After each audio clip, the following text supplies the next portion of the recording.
ते म्हणतात तुम्ही दीनदयाळ वगैरे बोललात नाही असं.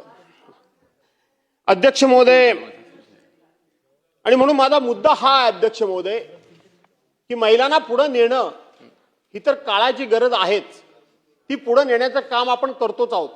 आपण महिलांच्या बाबतीत कधी दुजाभाव ठेवत नाही आणि त्यातल्या त्यात आपल्या महाराष्ट्राची ती संस्कृती नाही. महाराष्ट्रामध्ये मी अनेक वेळा सांगितलंय, ते कोकणाचं सांगितलंय, ते पुन्हा एकदा सांगतो की महाराष्ट्रामध्ये आणि विशेष करून ज्या कोकण प्रांतातून मी आलेलो आहे त्या प्रांतामध्ये घरामध्ये मुलगी होऊ दे नाही तर मुलगा होऊ दे, तोच आनंद. मुलगा झाला म्हणून मोठा आनंद, मुलगी झाली म्हणून नाराजी, काही भानगड आपल्याकडे नाही.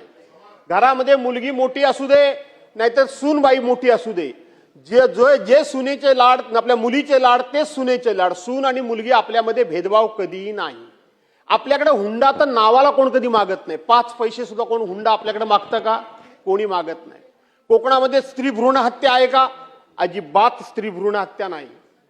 आता हे म्हणजे तुमचं ते काय ते सुसाईड वगैरे हे ते सगळं आत्महत्याविषयी सोडा, परंतु मुलगी काय आणि मुलगा काय. आता माझ्याकडे मला स्वतः, आता मी एक माझ्या घरगुती कार्यक्रम करून आलो. मी दादांना सांगितलं घरगुती कार्यक्रम करून आलो.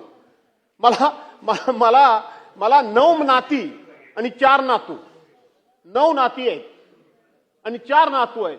काही त्याच्यात दुःख वाटायचं काही कारण नाही. मुलगी काय, मुलगी काय, पोरगा काय, पोरगी काय, हा भेदभाव आपल्याकडे काही नाही अध्यक्ष महोदय.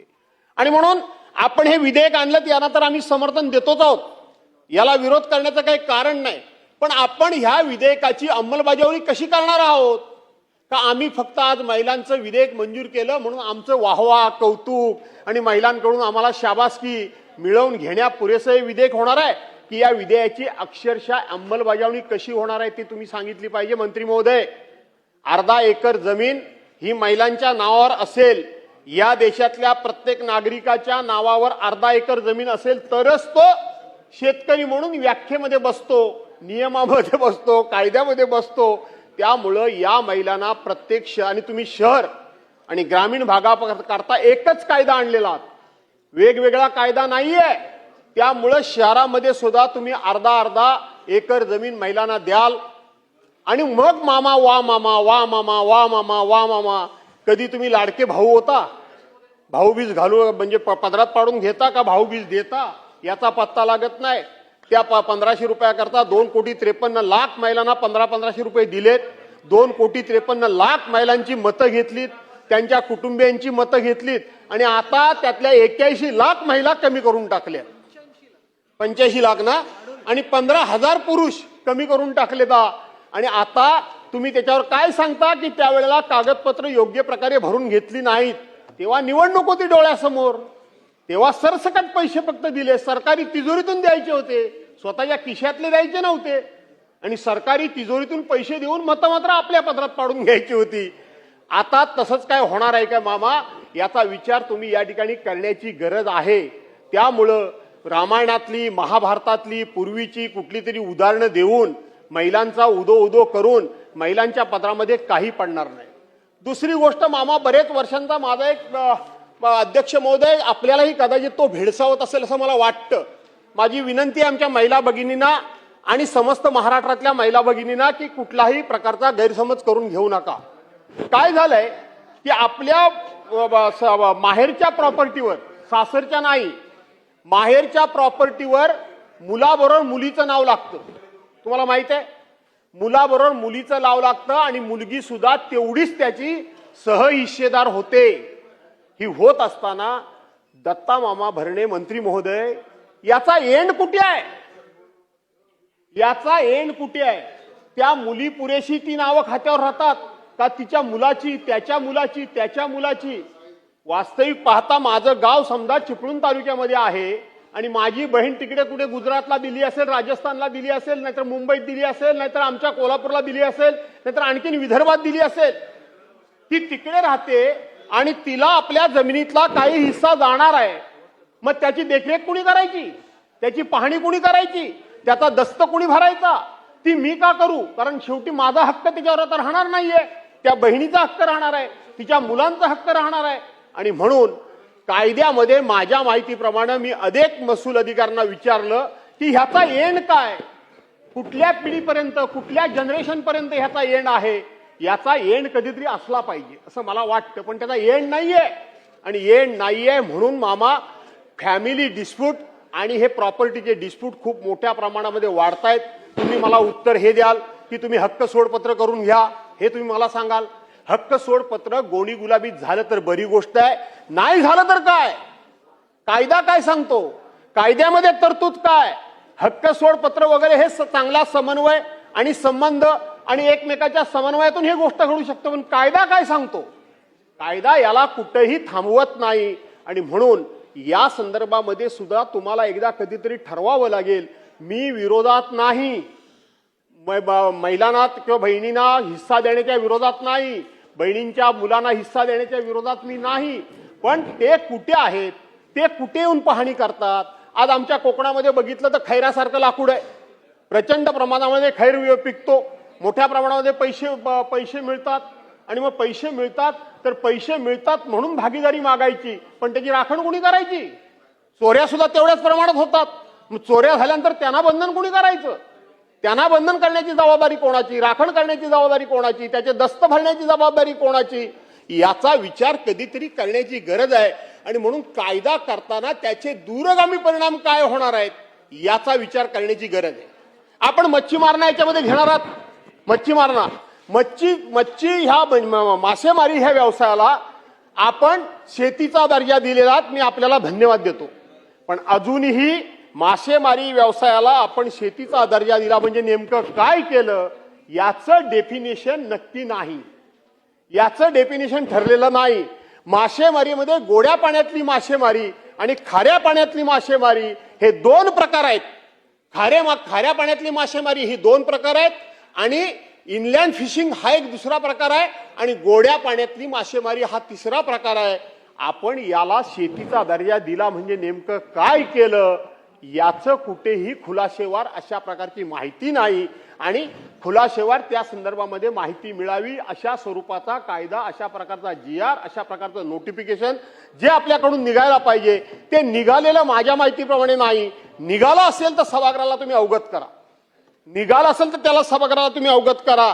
दुसरी गोष्ट, आपण मी परवांच्या दिवशी कुठेतरी वाचलं एक नवीन काहीतरी, आपण महिला बचत गटाला काहीतरी 2.5 एकर जागा प्रत्येक ठिकाणी देणारा, प्रत्येक महिला बचत गटाला 2.5 एकर जागा. दादा आता तुम्ही मला सांगा, आपल्याकडे नियम काय माहिती आहे का उमेदचा? इथं महिला बाल कल्याण मंत्री आहेत पण आमच्या महिला भगिनी आहेत. उमेद काय तुम्हाला माहिती आहे का? एका जिल्हा परिषद गटामध्ये एक गट तयार करायचा. एका जिल्हा परिषद गटामध्ये एक गट कंपल्सरी करायलाच पाहिजे. आणि त्या गटामध्ये तुम्हाला माहिती आहे अध्यक्ष महोदय, आपण ग्रासरूटला काम करतो, प्रत्येक घरातली एक महिला घेतलीच पाहिजे असा नियम आहे, घेतलीच पाहिजे असं बंधन आहे. आणि प्रत्येक जिल्हा परिषद गटामध्ये, आता प्रत्येक जिल्हा परिषद गटामध्ये तुमची पडीक जमीन किती आहे, कुठे आहे, कुठे आहे जमीन? 2.5 एकर जमीन तुम्ही देणार म्हणून. ह्या असल्या घोषणा करत असताना त्याची अंमलबजावणी कशी करणार, त्या घोषणांची अंमलबजावणी कशी होणार, त्या वास्तवामध्ये आपल्याला प्रत्यक्षपणे कृतीमध्ये आणता येतील का याचा विचार पहिल्यांदा करायला हवा. न पेक्षा तंटे बकेडे वाढवण्याचं आणि वाढण्याचं कामच फक्त भविष्यामध्ये होऊ शकतं, यापेक्षा फार काही दुसरं होऊ शकणार नाही. आणि म्हणून मी या विषयावर फार काय बोलू इच्छित नाही. माझे बेसिक मी मुद्दे उपस्थित केलेले आहेत की 1/2 एकर जमीन असल्याशिवाय तो शेतकरी धरला जात नाही. तुम्ही याच्यामध्ये प्रत्येकाला 1/2 एकर जमीन देऊन शेतकरी करणार का? तुम्ही ग्रामीण भाग आणि शहराकरता एकच कायदा तयार केलेला आहे. त्यामुळं तुम्ही शहरामध्ये सुद्धा प्रत्येक महिलेला शेतकरी होण्याकरता 1/2 एकर जमीन देणार का हे तुम्ही या ठिकाणी सांगितलं पाहिजे. मासेमारी लोकांना तुम्ही शेतीचा दर्जा मासेमारीला दिलेला आहात, तो मासेमारीचा शेतीचा दर्जा दिलात म्हणजे नेमकं काय केलं? कारण असं आहे, इथे बरेचसे मनीषाताई आहेत, आमचे योगेशजी वगैरे आहेत, आपल्याला माहित आहे मासेमारांच्या नावावर इंचभर पण जागा नाही, कोळी बांधवांच्या नावावर इंचभर पण जागा नाही. गेली 10 वर्ष मीच संघर्ष करून सॅटेलाइट सर्वे करून 3 कायदे मंजूर करून घेऊन आता त्यांच्या घराखालच्या फक्त जमिनी ह्या त्यांच्या नावावर करण्याचं काम, हे मला श्रेय नको, पण 10 वर्ष या गोष्टी करता दिवस रात्र मी झगडलो आणि आता त्यांच्या नावावर त्यांच्या घराखालच्या जमिनी फक्त होत आहेत. त्यांना 1/2 एकर जागा कुठली आणणार तुम्ही? अर्धा त्यांच्या घराखालच्या जमिनीच्या बाहेर इंचभर त्यांची जागा नाही, इंचभर जागा त्यांची नाही. आणि कोळी बांधव वगैरे हे जे राहतात त्याच्या खालची जी जमीन आहे ती गावठाण म्हणून आहे, सरकारी जमीन म्हणून आहे, त्यांची मालकी जमीन. कोळीवाडा गावठाण असं म्हणजे ती सरकारी जमीन आहे. ती आता फक्त त्यांच्या घर म्हणून नावाखाली आपण करायला कायद्यामध्ये तरतूद केलेली आहे. सारखं सारखं भांडून नवीन नवीन नवीन नवीन नोटिफिकेशन काढून आपण ते केलेलं आहे. पण अर्धा एकर जागा कुठून आणणार त्यांना देण्याकरता? आणि म्हणून या विषयामध्ये बारकाईने थोडा अभ्यास करा. विधेयक अजिबात आम्ही विरोध करत नाही आहोत, परंतु हे विधेयक नुसतं मंजूर म्हणून करून घेऊ नका. तर या प्रश्नांची उत्तरं तुम्हाला जर आता सापडत असतील तर आम्हाला आता ह्याची उत्तरं द्या. आता सापडत नसतील तर हा बिल राखून ठेवा. तुम्ही पुन्हा एकदा वरिष्ठ कमिशनरसमोर जा, सर्व खुलासेवर त्यातली माहिती काढा आणि पुन्हा सभागृहासमोर या. आम्ही निश्चितपणे पाठिंबा देऊ, परंतु असं काहीतरी आधांतरी बिल आणून लोकांचा गोंधळ वाढवू नका. एवढंच फक्त या ठिकाणी सूचना करतो. यापेक्षा फार काय मला या ठिकाणी बोलण्याची काय आवश्यकता वाटत नाही, कारण याच्यामधला बेसिक जो काही मुद्दा आहे तो एवढाच आहे फक्त की तुम्ही त्यांना शेतकरी कसं करणार, हाच त्यातला खरा बेसिक मुद्दा आहे. त्यामुळे बाकीचं आपण त्या कमिट्या वगैरे लिहिल्यात, मी सगळं ते एका मिनिटात याच्यामध्ये नजर मारली. माननीय मुख्यमंत्री महोदयांच्या अध्यक्षतेखाली एक कमिटी, नंतर मुख्य सचिवांच्या अध्यक्षतेखाली एक कमिटी, नंतर कृषी सचिवांच्या अध्यक्षतेखाली एक कमिटी. करायच्यात ह्या कमिट्या, करायच्यात काय कमिट्या?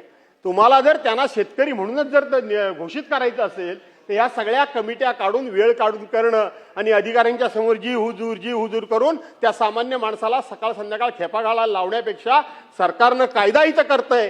कायदा करत असल्यामुळं एका ओळीचा कायदा, एका क्षणामध्ये निर्णय घेणारा कायदा आणि एका वाक्यामध्ये कसा निर्णय हा होईल हे सांगणारा अतिशय सुटसुटीत कायदा आणा. नपेक्षा आपण अनेक प्रकारचे ह्याच्यामध्ये अंतर्भाव केलेले आहेत.